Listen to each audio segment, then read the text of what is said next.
Mental health has seen an ever increasing amount of attention in recent years, especially in the context of social media. Now more than ever do people value their happiness and mental stability highly. But in spite of this, one of the most widespread yet obvious factors harming our world's psychological well being is being consistently overlooked, and it's been hiding right in plain sight for decades. Based on the title of this video, you hopefully know I'm talking about cars. But I'm making some pretty bold claims here, so let me take it from the beginning, and hopefully by the end of this video, you'll understand where I'm coming from. Social connection is an incredibly important factor in mental well-being.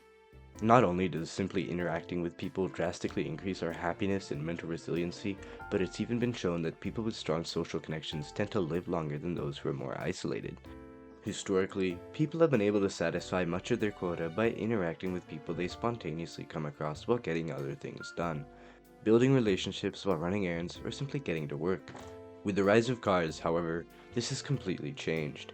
In much of the world, people have been physically relegated to isolating pods on wheels whenever they leave their homes, wasting away and forgoing any of the positive human interaction that we now know is so important for basic human happiness.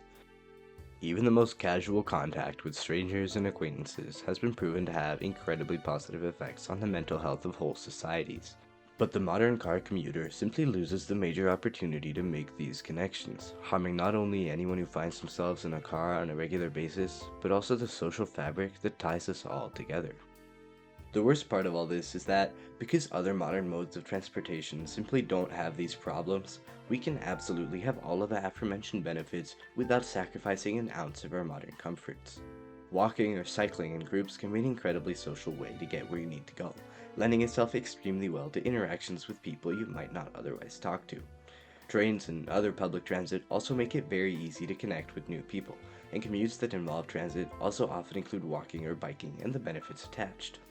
In contrast to the incredibly social nature of walking, biking, and taking transit, driving is quite possibly the single most antisocial way for someone to travel. The average car commuter sits alone in their vehicle, completely isolated from the outside world and unable to interact with anyone they might come across, who are more than likely stuck inside their own pod.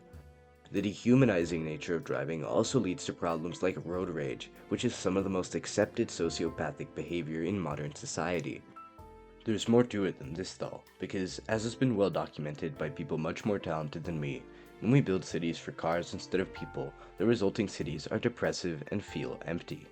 If we instead build beautiful and inspiring cities meant for walking and fit for purpose, the resident population will be happier and more motivated simply by virtue of the places that surround them as they go about their daily lives.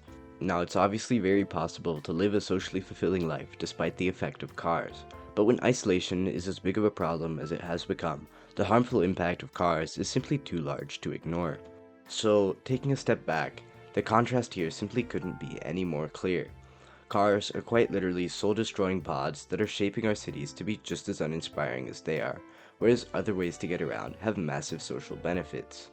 But cars aren't just making people unhappy through psychology. As it turns out, they're also doing so chemically.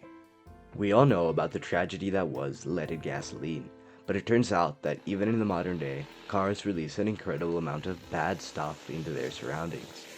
For some major pollutants, such as carbon monoxide, as much as 70% of their presence in cities is a result of cars. These same pollutants are incredibly unkind to the brains of anyone unlucky enough to live with high enough concentrations of them for a long enough time, being known to directly contribute to depression and anxiety, not to mention dementia, schizophrenia, and a decline in overall intelligence.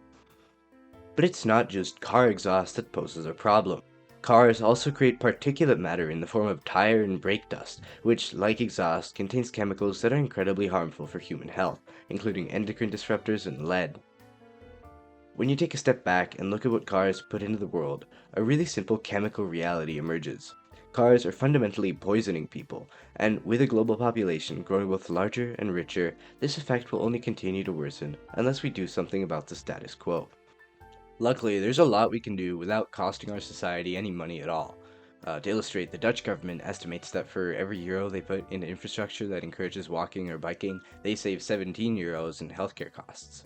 The truth is that all we have to do to begin addressing the problem of cars is just get started. Then all we need to succeed is a little time and the political willpower to follow through. That's easier said than done. Thanks so much for watching this video through to the end.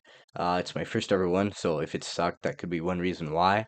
With that in mind, I really appreciate any feedback or comments. Likes and subscriptions are obviously also appreciated in case you want to support me at all. Thank you, and Happy New Year.